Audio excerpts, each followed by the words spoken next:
ಬೆಳಗ್ಗೆ ಮಾತ್ರ ಒಂದು ದಮ್ ಹೊಡಿತೀನಿ, ಯಾಕಂದ್ರೆ ನಾನು ದಮ್ ಹೊಡೆದಿದ್ರೆ ಮೋಷನ್ ಬರಲ್ಲ ಅಂತ ಹೇಳ್ತಾರೆ. ಇನ್ನು ಕೊಂದೆರಡು ಸ್ಮೋಕ್ ಮಾಡಿದ್ರೆ ಏನೂ ಆಗೋದಿಲ್ಲ ಅಂತ. ಇದು ತಪ್ಪು ತಿಳುವಳಿಕೆ. ಡಾಕ್ಟ್ರೆ ಕ್ಯಾನ್ಸರ್ ಬರುತ್ತೆ ಸೇದಬೇಡ ಅಂತ ಹೇಳಿದಿರಿ, ಆದರೆ ಬೆಳಗ್ಗೆ ಮಾತ್ರ ಒಂದು ದಮ್ ಹೊಡಿತೀನಿ, ಯಾಕಂದ್ರೆ ನಾನು ದಮ್ ಹೊಡೆದಿದ್ರೆ ಮೋಷನ್ ಬರಲ್ಲ ಅಂತ ಹೇಳ್ತಾರೆ. ಇದು ನನಗೂ ಗೊತ್ತಿದೆ. ಅದ್ರ ಬದಲು ಅಣ್ಣ ಒಂದು ಕಾಫಿ ಕುಡಿ ಅಂತ ಹೇಳ್ತೀವಿ ನಾವು. ಯಾಕೆ ಗೊತ್ತಮ್ಮ, ದಮ್ ಹೊಡೆದ್ರೆ ಮೋಷನ್ ಬರೋದು ವೆರಿ ಸಿಂಪಲ್ಲು. ನಮ್ಮ ಸ್ಟಮಕ್ ಒಳಕ್ಕೆ ಏನನ್ನ ಬಿದ್ದರೆ ನಮ್ಮ ಕರಳು ಖಾಲಿ ಆಗುತ್ತೆ.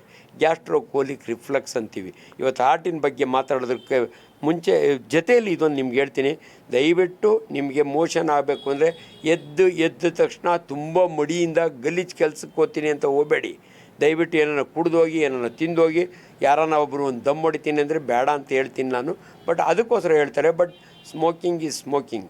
ಒಂದು ಸಿಗರೆಟ್ನಲ್ಲಿ 4,000 ನಿಕೋಟಿನೊಳಗೆ 4,000 ಪಾಯ್ಸನ್ ಇರ್ತವೆ. ಅದರಿಂದ ದಯವಿಟ್ಟು ಸ್ಮೋಕಿಂಗ್ ಬೇಡ.